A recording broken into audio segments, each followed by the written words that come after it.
அனைத்து நண்பர்களுக்கும் வணக்கம். உங்கள் ஆஸ்ட்ரோ பழனிசுவாமிகள் பேசுகிறேன். இந்த காணொளியில விருச்சிகம் ராசிக்கு செப்டம்பர் மாதம் எப்படி இருக்கும் என்பதை பற்றி பொது பலனாக பார்க்கலாம். இந்த பலன்கள் அனைத்தும் கோச்சார கிரகங்களின் அடிப்படையில் மட்டுமே சொல்லக்கூடியது. இந்த விருச்சிகம் ராசிக்கு அர்த்தாஷ்டம சனி நடந்துட்டு இருக்கு. குறிப்பா கேட்டை நட்சத்திரத்தில் பிறந்தவர்கள் இந்த மாதத்தை பொறுத்தவரையிலும் உடல் நலம் விஷயத்துல கொஞ்சம் கவனமா இருந்துங்க. மற்ற விஷயம் பாசிட்டிவ் தான். உடல் நலம் விஷயத்துல கொஞ்சம் கவனமா இருந்துங்க. அண்ட அயலார்களால் சில தொந்தரவுகள் அல்லது அவர்களோட கருத்து வேறுபாடு, சண்டை பிடிக்கிறது, அப்புறம் ஏதோ ஒரு சில பிரச்சனைகள் அவர்களோட வரக்கூடிய வாய்ப்பும் உண்டு. இந்த உறவுகள், இந்த அண்ட அயலார்கள், நண்பர்கள் இவர்களோடு ஒரு பகையோ அல்லது பிரச்சனையோ வந்து போகும் வாய்ப்புகள் உண்டு. மற்றவை பார்க்கும்போது மேக்சிமம் தொழில் ரீதியான முன்னேற்றம் உண்டு. தொழில்ல ஒரு மாற்றங்கள் ஏற்படும். சில பேருக்குலாம் அரசு பணி கூட கிடைக்கக்கூடிய மாதம் தான் இந்த மாதம். அதாவது சூரியன் பாத்தீங்கன்னாக்க 10ஆம் பாவகத்துல ஆட்சி பெற்று இடத்துல செப்டம்பர் 17ஆம் தேதி வரலும் சூரியன் புதனும் 10ஆம் பாவகத்துல தான் இருக்கு. வேலை செய்யக்கூடிய இடத்துல நல்ல பேர் வாங்குவீங்க. குறிப்பா ஒர்க் ப்ரெஷர், டென்ஷன் ஒரு பக்கம் இருந்தாலையும் உங்களுக்கு அந்த இடத்துல உங்களை விட்டா வேற யாரும் இல்லைன்ற மாதிரியான ஒரு சூழ்நிலை இருக்கும். அதனால உங்களுக்கு ஒர்க் ப்ரெஷரும் இருக்கும். அரசு பணியிலேயே இருக்கிறீங்கன்னா கூட மற்றவர்களுடைய வேலையை கூட நீங்க சேர்த்து செய்யக்கூடிய சூழ்நிலை இருக்கும். ஆனாலும் நல்ல பேரும் இருக்கும். மேலதிகாரிகளுடைய பாராட்டுக்களும் இருக்கும். உங்களுக்கு இளைஞர்கள் தந்து கொண்டிருந்த சக பணியாளர்கள் அவங்க கிட்ட கொஞ்சம் கவனமா இருங்க. அவங்களுடைய தொந்தரவுகள் இந்த மாதத்தை பொறுத்தவரை இருக்கும். அல்லது உங்களுக்கு கீழே வேலை பார்க்கக்கூடியவர்கள், ஊழியர்கள் அவங்க உங்களுக்கு சரியா கோஆபரேட் பண்ணாம இருக்கலாம். அதனால டென்ஷன் ஆகக்கூடிய சூழ்நிலை இருக்கும். அந்த உறவு நிலை, அந்த ரிலேஷன்ஷிப் நிலை மட்டும் கொஞ்சம் பேலன்ஸ்டா நீங்க கொண்டு போனீங்கன்னாக்க இந்த மாதம் நீங்க சக்சஸ்ஃபுல் பர்சன் தான். மற்றவை எல்லாம் பாத்தீங்கன்னா ஆஸ் யூஷுவலா நடக்கிறது தான். குறிப்பா மாத சம்பளத்துக்கு போகக்கூடியவர்கள், பிரைவேட் ஜாப் ஆர் கவர்மெண்ட் ஜாப்ல இருக்கக்கூடியவர்களுக்கு ஆஸ் யூஷுவலான இன்கம் வரும். சொல்ல போனா நீங்க சந்திக்கக்கூடிய நபர்கள் உங்களை டென்ஷன் படுத்துவாங்க. இன்கம் பொறுத்தவரையிலும் ஒன்றும் பிரச்சனை கிடையாது. தொழில முன்னேற்றம் வரும். இப்போ அந்த சனி வக்கரமா இருக்கிறதுனால சில பேருக்குலாம் வேலையில இடமாற்ற சிந்தனைகள்லாம் இருந்துட்டு இருக்கும். உங்க சுய ஜாதகத்துல சனி வக்கரம் ஆகல அப்படின்னாக நீங்க இடமாற்றத்தை தவிர்க்கிறது நல்லது. உங்க சுய ஜாதகத்துல சனி வக்கரமா இருந்தா ஆட்டோமேட்டிக்காவே ஒரு மூவ்மெண்ட் இருக்கும். அதாவது வேற ஒரு இடத்துக்கு போய் சேரக்கூடிய சூழ்நிலை அல்லது ஒரு புதிய வாய்ப்பு இங்கிருந்து நீங்க ஷிஃப்ட் ஆகக்கூடிய சூழ்நிலை இருக்கும். ஆனாலும் சில பேருக்கு தசாபக்தி சரியில்லாதவங்களுக்கு வேலையை விட்டுட்டு அந்த இடத்த விட்டு நின்றுட்டு அப்புறம் வேற ஒரு ஜாபை ட்ரை பண்ணிட்டு இருப்பீங்க. அப்படிப்பட்டவர்களாக இருக்கீங்க அப்படின்னாக முயற்சி செய்யுங்க. இந்த மாதத்தை பொறுத்தவரையிலும் ஒரு பிரைவேட் ஜாபாவது கிடைக்கும். அரசு பணிக்கு போறதுக்கான பிராப்தங்களோடு இருந்து தேர்வு எழுதியிருக்கீங்க. இப்ப ரிசல்ட் எதிர்பார்த்துட்டு இருக்கீங்க. டிஆர்பியோட ரிசல்ட் எதிர்பார்க்குறீங்கன்னா அல்லது டிஎன்பிசியோட ரிசல்ட் எதிர்பார்க்குறீங்கன்னா இந்த காலகட்டத்துல ரிசல்ட் வருதுன்னா உங்களுக்கு அந்த பிராப்தம் இருக்கணும். உங்க ஜாதகத்துல அரசு பணிக்கு போகக்கூடிய பிராப்தம் இருக்குன்னா பொது பலனா சொல்லலாம். உங்களுக்கு இந்த மாதத்தை பொறுத்தவரையிலும் அப்பாயின்மெண்ட் கூட கிடைக்க வாய்ப்பு உண்டு. அரசு பணிக்கான அப்பாயின்மெண்ட் கிடைக்க வாய்ப்பு உண்டு. அதே போல உங்களுக்கு பாத்தீங்கன்னாக்க ப்ரொமோஷன் லிஸ்ட் வருதுன்னாக்க உங்க பேர் இருக்கும். கவர்மெண்ட் ஜாப்ல இருக்கிறவங்களுக்கு சொல்றேன், ப்ரொமோஷன் லிஸ்ட் இந்த காலகட்டத்தில் வருதுன்னா உங்க பேர் இருக்கும். பதவி உயர்வு வரவதற்கும் வாய்ப்புகள் உண்டு. வேலையில எந்த பிரச்சனையும் கிடையாது. ஏற்றாலும் செப்டம்பர் 17ஆம் தேதி இல்லை, இந்த மாசம் முழுக்கவே செப்டம்பர் 17ஆம் தேதிக்கு பிறகு சூரியன் 11ஆம் பாவகத்துக்கு வந்துடுறாரு. உங்களுக்கு பாத்தீங்கன்னாக்கா அங்க கேது, சுக்கிரனை பொறுத்தவரையிலும் மாதத்தோட தொடக்கத்துல உங்க ராசிக்கு 11ஆம் பாவகத்துல நீசம் பெற்று இருப்பாரு. மாதத்தோட பிற்பகுதி செப்டம்பர் 18ஆம் தேதி உங்க ராசிக்கு 12ஆம் பாவகத்துல ஆட்சி பெறாரு. சோ அப்போ கணவன் மனைவி உறவு நிலை மாதத்தோட முதல் பகுதியில கொஞ்சம் மிஸ் அண்டர்ஸ்டாண்டிங்லாம் இருக்கும். அல்லது அவருக்கு உடல்நல பாதிப்பு ஏற்பட்டு அவருக்கு நீங்க ஏதோ ஒரு வகையில கொஞ்சம் எக்ஸ்பென்சஸ் பண்ற மாதிரி இருக்கும். தொழில் விஷயமாக, வேலை விஷயமாக உங்களுடைய விருப்பங்கள் நிறைவேறும் மாதம் அப்படின்னே சொல்லலாம். நீங்க என்ன நினைக்கிறீங்களோ அது நடக்கும். அதாவது இன்டர்வியூக்கு அட்டன் பண்றீங்க, இன்டர்வியூக்கு போறோம், அல்லது இந்த வேலையை விட்டுட்டேன், புதிய வாய்ப்பு கிடைக்கிறதுக்காக நான் ட்ரை பண்ணிட்டுக்கிறேன் அப்படின்னாக்க இந்த சூழ்நிலையில் இருப்பவர்களுக்கு வேலை வாய்ப்பு உறுதியாக கிடைக்கும். பிரச்சனை கிடையாது. பிசினஸ் பண்ணக்கூடியவர்களுக்கு தேக்க நிலை மாறும். கடனுடைய அழுத்தங்கள் குறையும். குறிப்பா கடந்த காலத்தில் இருந்த கடன் சுமைகள் குறைஞ்சி ஓரளவுக்கு இந்த மாதத்தை பொறுத்தவரை கொஞ்சம் ரிலாக்ஸ்டாவே இருப்பீங்க. உங்க ராசியாதிபதியாகவும் 6ஆம் அதிபதியாகவும் வரக்கூடிய செவ்வாய் ராசிக்கு 8ஆம் பாவகத்தில் இருப்பாரு இந்த மாதத்தை ஃபுல்லா. மிதுனத்துல செவ்வாய் பகைதான். அதனால நீங்க குறிப்பா வாக்குவாதம் செய்யாம இருக்கணும். யாருக்கிட்டையும் வாக்கு கொடுக்கறதையும் தவிர்த்தணும்.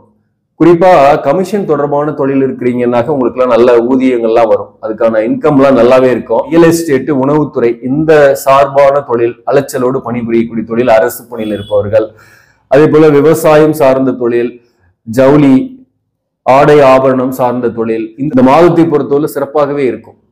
பொருளாதார வகையில வந்து சில தொழில்கள் வந்து இம்ப்ரூவ்மெண்ட் இருக்கும். இந்த கம்ப்யூட்டர், ஐடி, என்ஜினியரிங், இரும்பு சம்பந்தமான துறைகளில் வேலை பார்க்கக்கூடியவர்களுக்கு ஒரு சேஞ்சஸ் இருக்கும். ஆனா அது வந்து குட் சேஞ்சஸாவே இருக்கும். உங்களுக்கு ஒரு இடமாற்றம் ஏற்படும். உங்களுக்கு மேக்சிமம் இடமாற்றம் நன்மையாகவே இருக்கும். கவலைப்பட தேவையில்லை. இந்த 8ஆம் பாவகத்துல செவ்வாய் 6 குடியவன் இருக்கலாம். 6 குடியவன் 8ல இருக்கிறது ஒரு விபரீத ராஜயோகம் தான். ஆனா ராசியாதிபதி 8ல இருக்கிறதுனால நெகட்டிவ் மைண்ட் வந்துகிட்டே இருக்கும். எதிர்மறை எண்ணங்களால கொஞ்சம் மன அழுத்தத்துக்கு உள்ளாவீங்க. அதை மட்டும் தவிர்த்துருங்க. இப்போ சகோதர வழி உறவுகள் கூட உங்களுக்கு இந்த காலகட்டத்தில் ஒரு முரண்பாடுகளாகவே தெரியும். அதனால ஒரு எதிர்மறை எண்ணங்களை தவிர்த்துறது நல்லது. அதே போல இந்த செவ்வாய் 8ஆம் பாவகத்தில் இருக்கிறதுனால கொஞ்சம் அலைச்சல்கள் பயணங்கள்லாம் இருக்கும். மேலும் 4ஆம் இடத்துல இருக்கக்கூடிய சனி வக்கரமாய் இருக்கிறதுனாலையும் மேலும் அது அர்த்தாசிரம சனினாவே அலைச்சல் பயணம் இருக்கும். ஒரு வேலைக்கு போறீங்கன்னாக்க ஊர் விட்டு ஊர் போய் வேலை பார்க்குற மாதிரி தான் இருந்துட்டு இருக்கும். அதாவது டிராவலிங் இருக்கும். சில பேருக்குலாம் குடும்பத்தை விட்டு தள்ளி வெளியூர் வெளிநாட்டுக்கு போய் வேலை பார்க்கக்கூடிய சூழ்நிலை கூட வரும். இப்போ இந்த காலகட்டத்தில் வெளிநாட்டுக்காக வேலைக்கு ட்ரை பண்ணலாமான்னாக்க தாராளமா ட்ரை பண்ணலாம். அதுக்கான வாய்ப்பு இருக்கு. ஆன்சைட்ல ட்ரை பண்ணுறவங்களுக்கு விசா கிடைக்கக்கூடிய வாய்ப்பு இந்த காலகட்டத்தில் உண்டு. மேலும் சில பேருக்குலாம் தொலைதூர பயணங்கள் அமையும். அது பர்சனல் விஷயமா இருக்கலாம், அல்லது ஒரு சுற்றுலா கூட இருக்கலாம். ஏதோ ஒரு வகையில ஒரு தொலைதூர பயணங்கள்லாம் அமையும். ஆன்மீக விஷயத்துல அதிக நாட்டங்கள்லாம் இந்த காலகட்டத்தில் ஏற்படும். கடந்த காலத்தை கம்பேர் பண்ணும் போது ஆக்ரோஷம் இல்லாம அமைதியாக போகக்கூடிய காலகட்டம் தான் இந்த மாதம் பொறுத்தவரை. செப்டம்பர் மாதம் இடத்துல போன மாசம் ஆகஸ்ட் தான் சொல்லியிருந்தேன். சுக்கிரனை பொறுத்தவரை மாதத்தோட பிற்பகுதியில் ஆட்சி பெறுறது நல்லதுங்க. 12ஆம் பாவகமாக இருந்தாலையும் சுக்கிரன் ஆட்சி விடு. அதனால மறைவு ஸ்தானம் கிடையாது. ஒருத்தரோட ஜாதகத்துல சுக்கிரன் ஆட்சி உச்சம் பெற்று இருக்குன்னாக்க அவர்களுக்கு இந்த காலகட்டம் சிறப்பாகவே இருக்கும். குறிப்பா சுப விரயங்கள் ஏற்படும். இல்லத்தில் ஒரு சுப நிகழ்ச்சி நடைபெறும். திருமணம் ஆகாதவர்களுக்கு திருமண வரன்கள் அமையக்கூடிய வாய்ப்பு உண்டு. எதிர்கால வாழ்க்கை துணையோரை சந்திக்கக்கூடிய வாய்ப்பு சில பேருக்கு ஏற்படும். சில பேருக்கு காதல் செட் ஆகும். காதல்ல இருக்கிறீங்க, முயற்சி பண்ணிட்டு இருக்கிறீங்க, முடியுமான்னாக்க நிறைய பேர் கமெண்ட் பண்றீங்க. அதனாலதான் இதுக்கெல்லாம் பதில் சொல்லிட்டு இருக்கிறேன். கண்டிப்பாக காதல் செட் ஆகக்கூடிய வாய்ப்பு உண்டு. அதே போல விருப்பங்கள் நிறைவேறும். விலகியவர்கள் வருவார்கள். உங்களை பத்தி தாட் வரும். உங்களை விட்டு விலகி போனவர்கள் போன மாசம் கூட ஏதாவது சொல்லியிருந்தேன். ஆகஸ்ட் மாசம் இந்த மாதம் அதுக்கான வாய்ப்பு உண்டு. உங்களை விட்டு விலகியவர்கள் வருந்துவார்கள். அதுதான் நம்ம போன மாசம் டைட்டிலா வச்சிருந்தோம். இந்த மாசமும் பாத்தீங்கன்னாக்க உங்களை விட்டு ஏன் விலகணும், நல்ல மனுஷனை விட்டுட்டோம் அப்படின்ற எண்ணங்கள் உங்களோட ஒரு ரிலேஷன்ஷிப்ல இருந்தவங்க அல்லது வாழ்க்கை துணைவரைய கூட சில பேர் பிரிந்திருப்பீங்க. கணவன் மனைவி பிரிஞ்சிருக்கீங்கன்னாக்க அப்படிப்பட்டவர்கள் நினைப்பாங்க. அதே போல சில பேருக்கு வந்து பாத்தீங்கன்னாக்க உங்களுடைய சுய ஜாதகத்தின்படி கலஸ்தர தோஷம் இருக்கு, வாழ்க்கை துணைவருக்கு கலஸ்தர தோஷம் இருக்கு அப்படின்னாதான் அவர்களுக்கு நிரந்தரமான பிரிவுகள் ஏற்படும். அவங்க தான் பாத்தீங்கன்னாக்க டிவோர்ஸ் கேஸ் அப்ளை பண்றது, அவங்க தான் போலீஸ் ஸ்டேஷன்ல போய் கம்ப்ளைண்ட் பண்றது இதெல்லாம். ஸோ அப்படிப்பட்டவங்க அப்படி அந்த செயல்பாடுகளில் ஈடுபடுறாங்கன்னாவே நீங்க தெரிஞ்சுக்கலாம் அவங்களுக்கு தோஷங்கள் இருக்கு. அவங்க வந்து மூவ் பண்றாங்க, ஒரு வாழ்க்கையை விட்டு இன்னொரு வாழ்க்கைக்கு மூவ் பண்றாங்கன்றதை நம்ம புரிஞ்சுக்கலாம். ஸோ இப்போ வந்து பாத்தீங்கன்னாக்க சில பேருக்கு அந்த எக்ஸ்ட்ரா மேரிட்டல் அஃபேர்ஸ் எல்லாம் கூட ஏற்படும். அந்த மாதிரி தோஷங்கள் இருப்பவர்களுக்கு இது வந்து பாத்தீங்கன்னாக்க பொது பலனும் நம்ம கண்டுபிடிச்சு சொல்ல முடியாது. அவங்க சுய ஜாதகத்தில் இருக்கிறதா. இப்போ விருச்சிக ராசினாக்க ஒரு தெருவில் எடுத்துக்கிட்டா கூட 50 பேர் இருப்பாங்க. சாதாரணமா சொல்றாங்க. அந்த 50 பேர்களுடைய வாழ்க்கையும் ஒரு பொது பலன்ல ஒரே மாதிரி தான் இருக்கும் அப்படின்னு நம்ம சொல்ல முடியாது இல்லையா. நடப்பு தசா புக்தி நமக்குன்னு ஒரு ஃபேட் இருக்கும் பாத்தீங்களா. வாங்கி வந்த பிராப்தங்கள், அந்த பிராப்தங்களின் எதிரொலிப்பு தான் அந்த தசா புக்தி என்பது. இந்த கோச்சாரமும் எதிரொலிப்பு தான். கோச்சார பலன்கள்ல முக்கியமா இந்த அர்த்தாஷ்டம சனி வந்தாலையும் அதுவும் வந்து நம்மளை எதிரொலிக்கும், ரிஃப்ளெக்ட் பண்ணும், நம்மளுடைய வாழ்க்கை கொஞ்சம் இன்ஃப்ளூயன்ஸ் ஆகும்.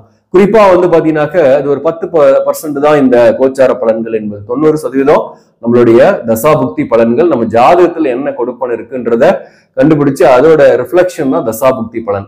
இந்த கோச்சாரமும் அப்படிதான். இப்போ ஹெல்த் இஷ்யூஸ் வரும். கேட்டை நட்சத்திரத்தில் பிறந்தவங்களுக்கு, அனுஷம் நட்சத்திரத்தில் பிறந்தவர்களுக்கு உடன் பணிபுரிவர்கள் குறிப்பாக அவங்களால சில சிக்கல்கள் தொல்லைகளுக்கு உள்ளாகக்கூடிய வாய்ப்பு உண்டு.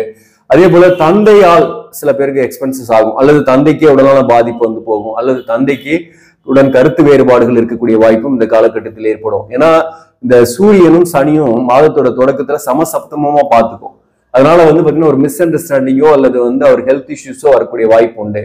அதனால தந்தையின் உடல்நலனில் கவனம் செலுத்திங்க. குறிப்பா அனுஷம் நட்சத்திரத்தில் பிறந்தவங்க, கேட்டை நட்சத்திரத்தில் பிறந்தவங்களும் வந்து தந்தையின் உடல்நலனில் கவனம் செலுத்திக்கணும். விசாகம் நட்சத்திரத்தில் பிறந்தவங்களுக்கும் சேர்த்து சொல்றேன். விசாகம் நட்சத்திரத்தில் பிறந்தவர்களை பொறுத்தவரையிலும் தந்தை சார்பாக செலவுகள், எக்ஸ்பென்சஸ், பயணங்கள், அலைச்சல்கள் அதுவும் இந்த காலகட்டத்தில் ஏற்படும். மேலும் உங்களுக்கு பாத்தீங்கன்னா வாழ்க்கை துணை ஒரு வகையில உடல்நல பாதிப்பு, அதுக்கு எக்ஸ்பென்சஸ் பண்றது, விசாக நட்சத்திரத்தில் பிறந்தவங்களுக்கு வாழ்க்கை துணையுடைய உடல்நலம் பாதிக்கப்பட்டு அதுக்கு எக்ஸ்பென்சஸ் பண்றதோ அல்லது அவருடன் சற்று கருத்து வேறுபாடுகளோ இந்த மாதத்தை பொறுத்தவரை இருக்கும். அதனால முடிந்த அளவுக்கு விட்டு கொடுத்து போறது நல்லது. இப்போ இதெல்லாம் நம்ம பொது பலனா தான் சொல்றோம். சப்போஸ் உங்க ஜாதகத்துல இப்ப நல்ல கொடுப்பணியோட பிறந்திருக்கீங்க, யோக கிரகத்தோட தசாபுக்தி நடக்குதுனாக்க இதெல்லாம் பெரிய அளவுக்கு உங்களை அஃபெக்ட் பண்ணாது, பெரிய அளவுக்கு பாதிக்கப்பட மாட்டீங்க. ஆஸ் யூஷுவலா கடந்து போற ஒரு மாதமா தான் இந்த செப்டம்பர் மாதமும் இருக்கும். பெரிய அளவுக்கு ரிஸ்க் எடுக்க வேண்டியது இல்லை. நம்ம சில விஷயங்கள கவனமா இருங்கன்னு சொன்னாக்க ஒரு கைடன்ஸ் தான் இது. மற்றபடி நம்ம நெகட்டிவா சொல்லணுன்றதுக்காக சொல்றது கிடையாது. இதுக்கெல்லாம் வாய்ப்பு இருக்கு. நீங்க கொஞ்சம் உஷாரா இருந்தீங்கன்னா இதெல்லாம் நடக்காம போறதுக்கான வாய்ப்பு அதிகம். அப்போ ஹாப்பியாவே இருந்துருவீங்க. அதுக்காக தான் நம்ம பதிவு போடுறதே மெயினான ஒரு கைடன்ஸ்க்காக தான். குரு 7ஆம் இடத்துல இருக்கிறது இந்த திருமணம் போன்ற சுப காரியத்துக்கு நடக்கும் அப்படின்னு நம்ம சொல்றோம். நம்ம ஜாதகத்துல 7ஆம் இடத்துல ஒரு பாவ கிரகம் இருக்கு. லக்னத்துக்கு 7ஆம் இடத்துல செவ்வாய் இருக்கு, சனி இருக்கு அல்லது ராகுகேது தொடர்பு கொண்டு இருக்கு. 2ஆம் பாவகத்துல சனி அல்லது ராகுகேது தொடர்பு கொண்டு இருக்கு அப்படின்னாலையும் சரி, அல்லது ராசிக்கு எடுத்துக்கிட்டாலையும் அதே மாதிரி ராசியில செவ்வாய் இருக்கு அல்லது 7ஆம் இடத்துல செவ்வாய் இருக்குன்னாலையும் திருமணம் தாமதமாயிட்டு இருக்கும். தசாபுக்தியும் முக்கியம். அங்க அட்டமாதிபதியோட தசை நடக்குது. இந்த மாதிரி பாவ கிரகங்களுடைய கூட்டணி இருக்கு. 7ஆம் பாவகம், 2ஆம் பாவகம், 5ஆம் பாவகத்தை கூட வச்சு கண்டுபிடிக்கலாம். இந்த இடத்துல 5ஆம் பாவகத்துல சூரியன் இருக்கு அல்லது 7ஆம் இடத்துலயே சூரியன் இருந்தா கூட மேரேஜ் லேட் ஆகும். அப்படிப்பட்டவர்களுக்கு நான் பொது பலனா இப்ப சொல்றேன். குரு உங்க ராசிக்கு 7ஆம் இடத்துல இருக்கு, அதனால திருமணம் ஆகாதவர்களுக்கு திருமணம் ஆகும்னு நம்ம சொல்றோம்னாக்க அந்த மேரேஜ் சில பேருக்கு ஆகாம கூட இருக்கும். ஏன் அப்படின்னா அதுக்கான ரீசன் சொல்லிட்டு இருக்கிறாங்க. ஆனா ஜென்ரலா பாத்தீங்கன்னா இந்த மாதிரி தோஷங்கள்லாம் இல்லாதவர்கள், கலசர தோஷம், தாரதோஷம், செவ்வாய் தோஷம், ராகுகேது தோஷம் எல்லாம் இல்லாதவர்கள், 7ஆம் பாவம் சுத்தமா இருக்கு, 2ஆம் பாவம் சுத்தமா இருக்குன்னா இந்த நேரத்துல திருமணம் ஆகாதவர்களுக்கு இந்த காலகட்டத்தில் திருமணத்துக்கான வரன் பாக்குறீங்கன்னா ஆகக்கூடிய வாய்ப்பு உண்டு. அதே போலதான் இந்த 11ஆம் பாவகத்துல சூரியன் பின்னாடி மாதத்தோட பிற்பகுதியில லாபங்கள்லாம் நல்லாவே இருக்கு. கடனுடைய அழுத்தம் இல்லாம இருப்பீங்க. ஆனா மன அழுத்தம் கொஞ்சம் இருந்துட்டு இருக்கோம். அதை மட்டும் தவிர்த்துருங்க. ஹெல்த் இஷ்யூஸ் போகும், அதுல கொஞ்சம் கவனமா இருந்துங்க. இந்த ராகு பகவானை பொறுத்தவரை 5ஆம் பாவகத்துல 11ஆம் பாவகத்துல கேது இருக்கிறாரு. அந்த ராகுக்கு வீடு கொடுத்தவன் 7ஆம் இடத்துல இருக்கிறதுனால மேக்சிமம் சில பேருக்குலாம் அந்த காதல் எல்லாம் செட் ஆகும்னு அதுதான் சொன்னது. நம்ம புத்திசாலித்தனமா செயல்படுவீங்க. இருந்தாலும் ஷேர் மார்க்கெட் போன்ற விஷயத்தில் ஈடுபட வேண்டாம். குருவை பொறுத்தவரை மிருகசீரிஷம் நட்சத்திரத்தை சார்ந்தல் தான் இருக்கு. அதனால உங்களுக்கு எதையும் தன்னம்பிக்கையுடன் சமாளிக்கக்கூடிய ஆற்றலை குரு பகவான் கொடுப்பார், நல்ல எண்ணங்களை கொடுப்பார். மேக்சிமம் அதனால சாதிப்பீங்க. அதே போல என்ன நினைக்கிறீங்களோ அது நடக்கும், அதை நடத்தி காட்டுவீங்க. இந்த மாதத்தை பொறுத்தவரையிலும் விருப்பங்கள் நிறைவேறும். அதுதான் இந்த மாதம். மேலும் இந்த 11ஆம் பாவகத்துல கேது, சூரியன், புதன் இதெல்லாம் சேர்க்கை மாதத்தோட பிற்பகுதியில் ஏற்படுறதுனால மேக்சிமம் பாத்தீங்கன்னாக்க கொஞ்சம் நண்பர்கள், உற்றார் உறவினர்கள் இவங்க கிட்டலாம் கொஞ்சம் கவனமா இருந்துங்க. அதனால கொஞ்சம் சிக்கல்கள் வரக்கூடிய வாய்ப்பு உண்டு. சில பேர் பாத்தீங்கன்னா தொலைதூர பயணங்கள் ஏற்படும். ஊர் விட்டு ஊர் போய் வேலை பார்க்கக்கூடிய சூழ்நிலை இந்த காலகட்டத்தில் ஏற்படும். இந்த 12ஆம் பாவகத்துல சுக்கிரன் மாதத்தோட பிற்பகுதியில் ஆட்சி பெறுறதுனால வீடு, வாகனம் வகையில சுப செலவுகள் ஏற்படும். வீடு வாங்குறதுக்கான வாய்ப்புகள் இந்த காலகட்டத்தில் ஏற்படும். விருச்சிக ராசியை பொறுத்தவரையிலும் இந்த சொத்துக்கள் வாங்கக்கூடிய காலகட்டம். இந்த அர்த்தாசிரம சனி நடக்குதுனாலே கட்டின வீடு வாங்குறது, வாகனம் வாங்குறது, ஜுவல்லரி வாங்குறது, இப்படி ஒரு அசெட் வாங்குறதுக்கான வாய்ப்புகள்லாம் நிறைய உண்டு. சுக்கிரனும் இப்போ ஆட்சி பெற்று மாதத்தோட பிற்பகுதியில் இருக்கனால இந்த சொத்துக்கள் வகையில உங்களுக்கு ஆதாயங்கள் இந்த காலகட்டத்தில் ஏற்படும். குறிப்பா வாழ்க்கை துணைவருடைய சப்போர்ட்டோட கூட சில பேர்லாம் சொத்து வாங்குறதுக்கான வாய்ப்புகள் உங்களுக்கு உண்டு. மொத்தத்துல இந்த மாதம் உங்களுடைய விருப்பங்கள் நிறைவேறும். இந்த மாதத்தை பொறுத்தவரை நீங்கள் வழிபட வேண்டிய தெய்வம் எது அப்படின்னாக்க முருகபெருமானை நீங்க வழிபாடு செய்யுங்க. முற்றிலும் உங்களுடைய வினைகள் தீரும். சஷ்டி விரதம் இருக்கலாம். குழந்தை பாக்கியம் இல்லாதவர்கள் 48 நாள் சஷ்டி விரதம் இருந்து நீங்க பழனி முருகன் கோயிலுக்கு போயிட்டு வேண்டிக்கிட்டு வாங்க. இது மாதிரி நான் குழந்தை பிறந்தா மொட்டை அடிக்கிறேன், காது குத்துறேன் அல்லது காவடி எடுக்கிறேன் அப்படின்னு ஒரு வேண்டுதலை வைத்துட்டு வாங்க. நிச்சயமா அந்த பழனி முருகன் உங்களுக்கு அந்த அருளையும் ஆசீர்வாதத்தையும் கொடுத்து உங்களுக்கு குழந்தை பாக்கியம் கிடைக்கும். வேலை இல்லாதவர்களுக்கு கூட சொல்றேன் நான், உடல்நலம் பாதிக்கப்பட்டவர்கள், வேலை இல்லாதவர்கள் கூட இந்த பழனி முருகனை நம்பினோர் யாரும் கெட்டு போறதில்ல. உங்களுடைய வினைகள் எல்லாம் தீர்ப்பார், மகிழ்ச்சியை ஏற்படுத்துவார் உங்கள் வாழ்க்கையில். ஆக நண்பர்களே, இந்த பதிவு உங்களுக்கு பிடிச்சிருந்தாக லைக் பண்ணுங்க, இதை மற்றவர்களுக்கும் ஷேர் பண்ணுங்க. இன்னும் நம்ம சேனலை சப்ஸ்கிரைப் பண்ணாம பாக்குறவங்க சப்ஸ்கிரைப் பண்ணி கண்டினியூ பண்ணுங்க. இதன் மூலம் உங்களுக்கு ஒரு சரியான ஜோதிட தகவல்களும் ஆன்மீக தகவல்களும் கிடைக்கும். நன்றி, வணக்கம்.